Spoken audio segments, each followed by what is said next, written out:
আমরা আমাদের নেতা বলে দিয়েছে তারেক রহমান যদি 15 আগস্টের মামলার বিনা কারণে আসামি হতে পারে, খালেদা জিয়া যদি 1 কোটি টাকার জন্য 5 বছর জেল কাটতে পারে, 118টা মামলার জন্য শেখ হাসিনাকে হিন্দুস্তান থেকে 100 বছর জেল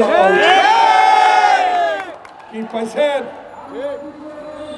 আবার ইউটিউবে ছাড়ছেন, বর্ডারের কাছে আসেন, লজ্জা লাগে না? হোসেন মোহাম্মদ শান্ত চোর ছিল, বাটপাট ছিল, ক্ষমতা দখল করেছে সে জোর করে, সেও তো পালাই যায় নাই। আপনার যদি এত অহংকার আপনার পিতাকে নিয়ে, আপনার পরিবারকে নিয়ে স্বাধীনতা এনেছেন আপনি নাকি, তাহলে পালালেন কেন?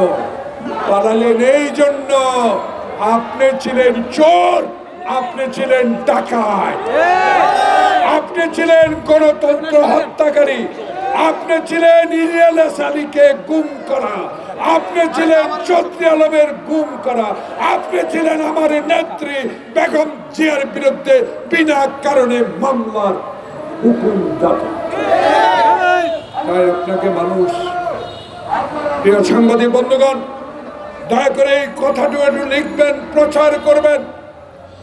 আমরা ক্ষমতা যাওয়ার জন্য আমার নেতা তারেক রহমান বাংলাদেশে রাজনীতি করে না। আমার নেতা শহীদ প্রেসিডেন্ট জিয়াউর রহমান বাংলাদেশে একজন মেজর স্বাধীনতা ঘোষণা করে নিজে অস্ত্র হাতে যুদ্ধ করে দেশ স্বাধীন করেছে।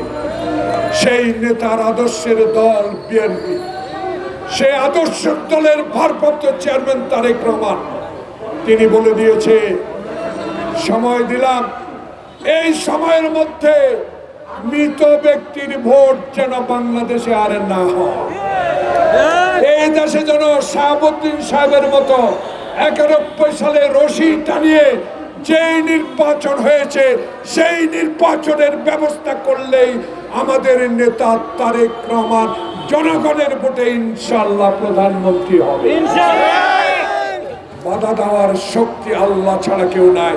কারণ 16 বছরে 92,000 কোটি টাকা পাচার করে নিয়েছেন।